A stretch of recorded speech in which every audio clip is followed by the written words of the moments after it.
All right, y'all. So yesterday I posted my first YouTube video. Today I'm doing another one. So it's 45 degrees out here, but I don't care, man. I'm locked in. I'm here to give you all this information, here to make this video for y'all. And ultimately I work for Jesus Christ, so I don't care what anybody says.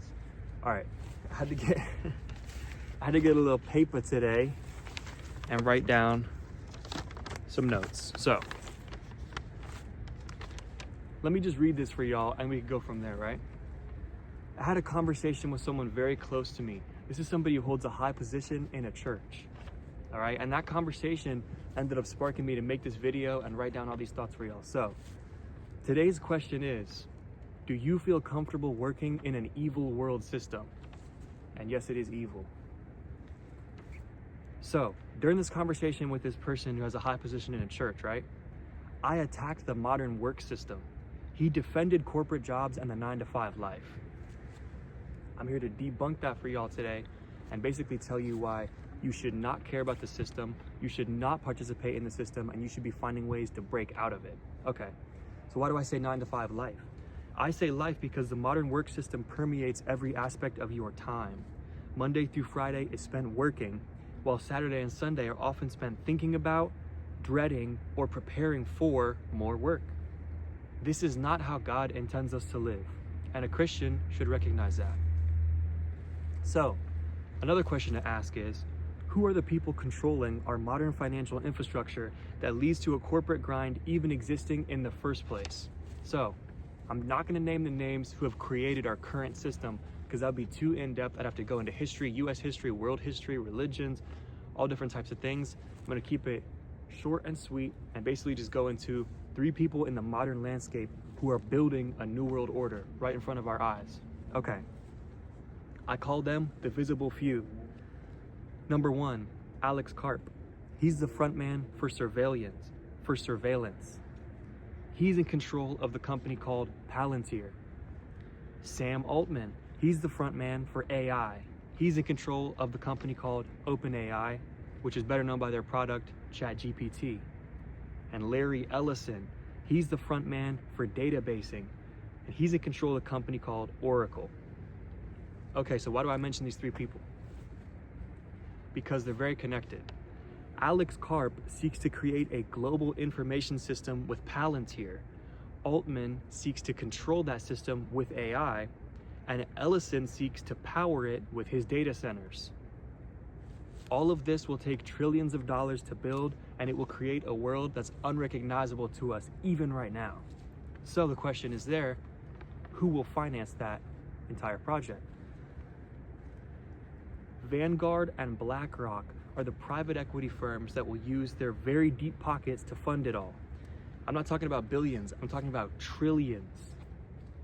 Okay, then we speak about the invisible many. Larry Fink, the CEO of BlackRock, he's the front man for private equity. Now, so far, all these people I've named have one thing in common. Let's see if you can guess what it is. Hint, it starts with a J, it ends with an U. Don't shoot the messenger. Okay, so why am I saying this? I'm saying this to tell you guys, the people in control of the world right now, the shadows behind the governments who control the money, which is really what runs the world, are literally in front of our eyes, building systems that are designed to track, surveil, and even have the power to kill you. So, is that a system you want to be contributing to? Now let's talk about the US more specifically, because AI is a massive topic that can go in a lot of different directions, but let's talk about the US. US debt is at an all-time high, with over $38.3 trillion owed to various parties, many of which are foreign nations, but the largest US debt holder is the Federal Reserve, which is, by the way, not a part of our government. Jerome Powell, the chairman of the Fed, keeps interest rates high and plans to print another $4 trillion.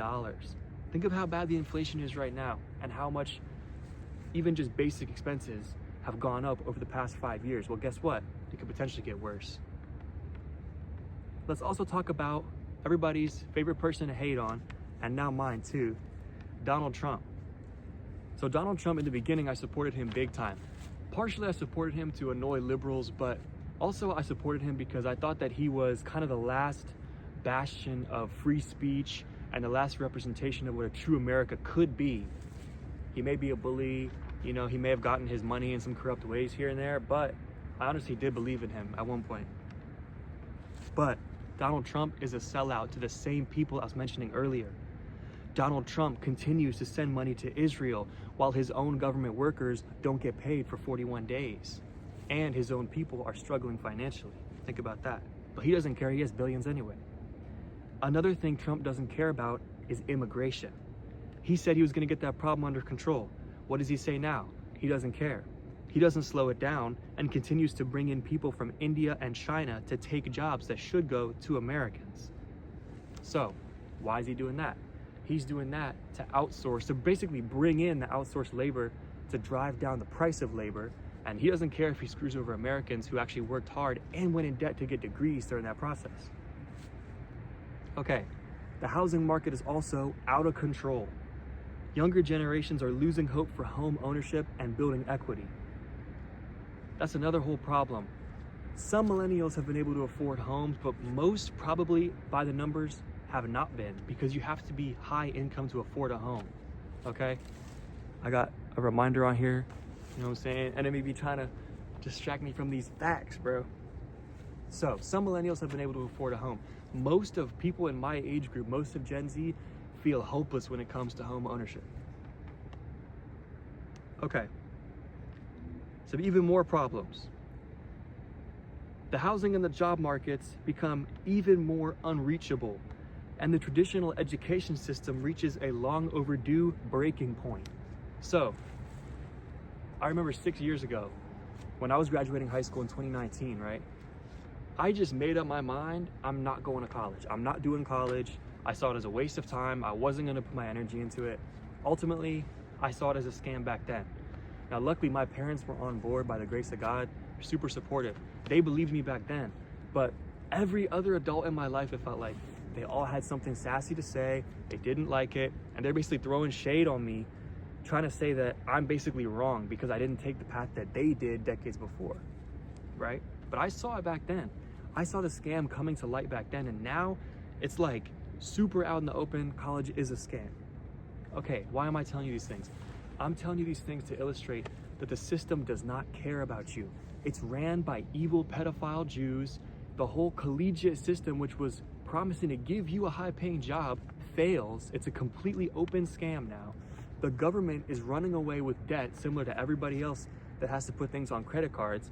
But the difference there is that the government does not have to be taking on this debt.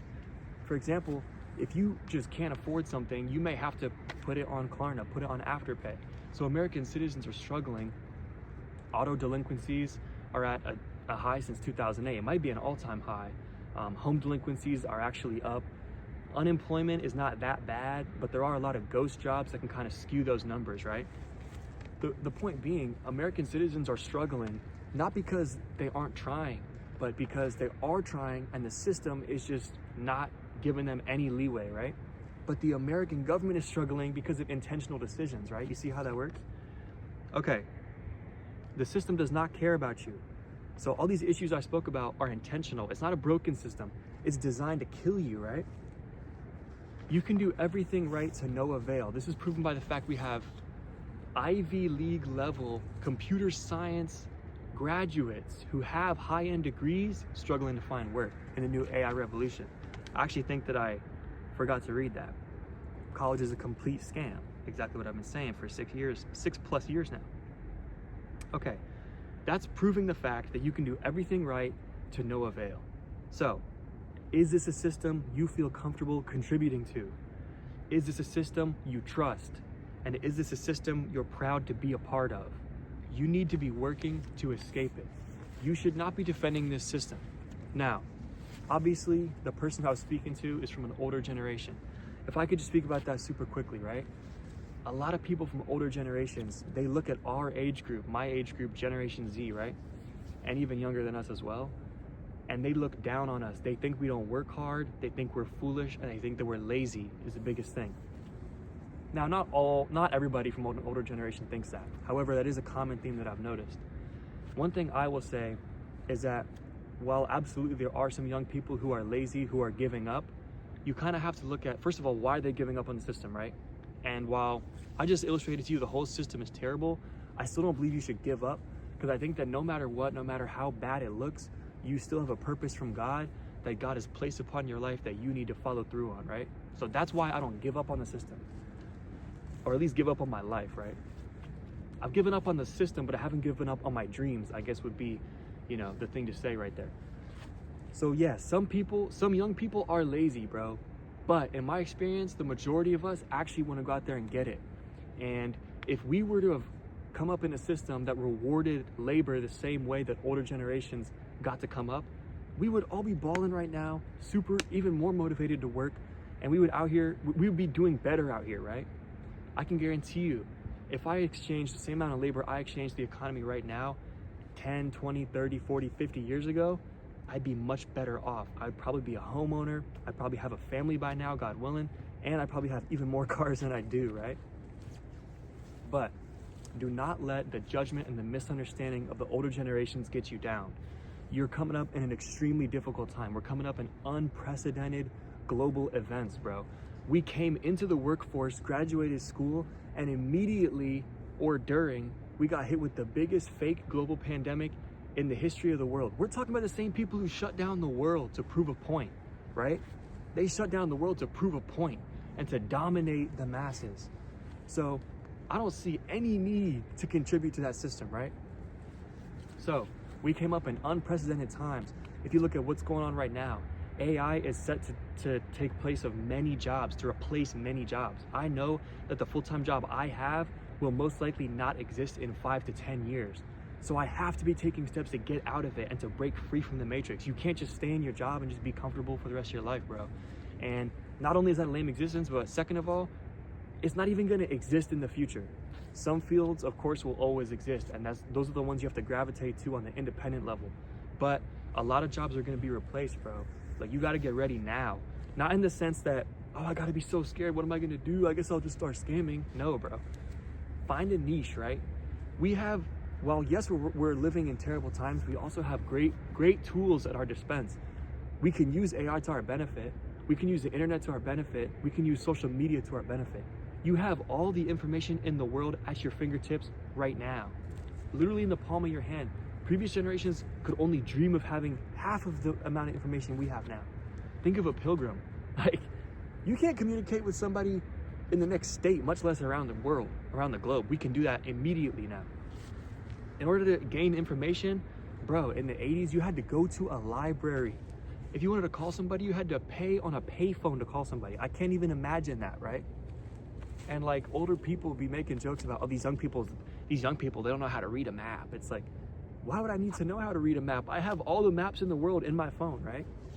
But anyways, the point is, we are growing up in unprecedented times. So don't feel bad about it.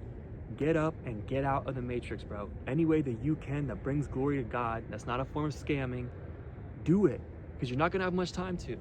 This next 5-year period is going to be a period of major change in the world. And I'm not gonna lie to you guys, the world in 2030 is not gonna be recognizable, especially even compared to today. A lot of us get nostalgic. Look at the world 5, 10, 15 years ago. Of course it was better at that point, but guess what? It can only get more different, it can only get more worse if these billionaires keep getting in their way, right? I'm not saying this to fill your heart up with fear. However, you have to have a strategic plan to get out of the matrix. Do anything, literally do anything. If you like stickers, bro, start an Etsy account and sell stickers. Anything you can do. If you know how to sew, start sewing.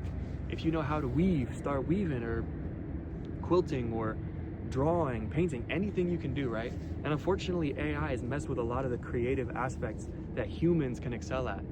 But that doesn't mean you just give up. That means that you seek to find your niche and to contribute in ways that previously you thought were not possible, right? So, contribute to the economy, but in a smart way, right? Don't do it the way that the older generations did.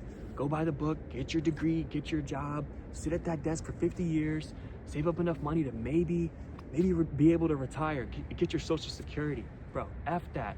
That old world is dying in front of our eyes. It's gonna be gone. Let's just call it what it is. Come back to reality. You gotta wake up, bro. The world is going to be unrecognizable. The economy is in a downturn. AI is going to replace jobs. So you have to find ways to break free from it. I'm not going to give you all the game, right? Because I'm still discovering it myself. But we can't go by the old way of doing things because it's not applicable in today's time. So keep that in mind. Give yourself grace. Trust in Jesus.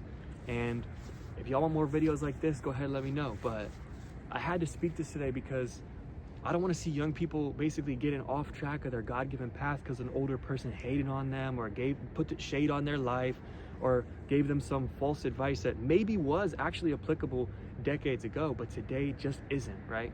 So I'm not saying this to hate on older generations because a lot of times they are saying things out of love, but sometimes, bro, you got to trust in God and go that way. You can't go this way that they're trying to place you in, right?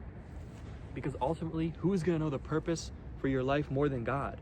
It's going to be between God and you. That's it.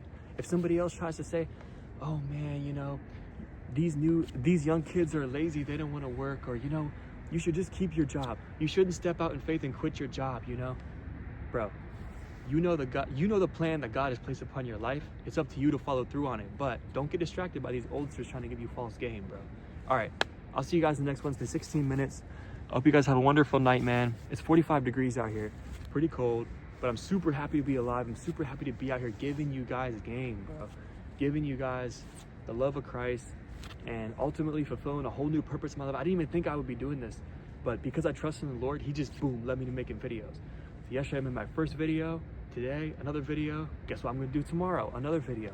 So, anyways, glory be to God. Give your life to Christ. Trust in him. Don't take bad advice. And ultimately understand the world's gonna change a lot, bro. So we gotta be on our P's and Q's on how to escape the matrix, bro. So, all right, I'm gonna make a lot more videos in the future with a lot of different aspects. I'm gonna make videos about cars, finance, the Bible, like everything, lifestyles, vlogs. So, anyways, peace out. See you on the next one.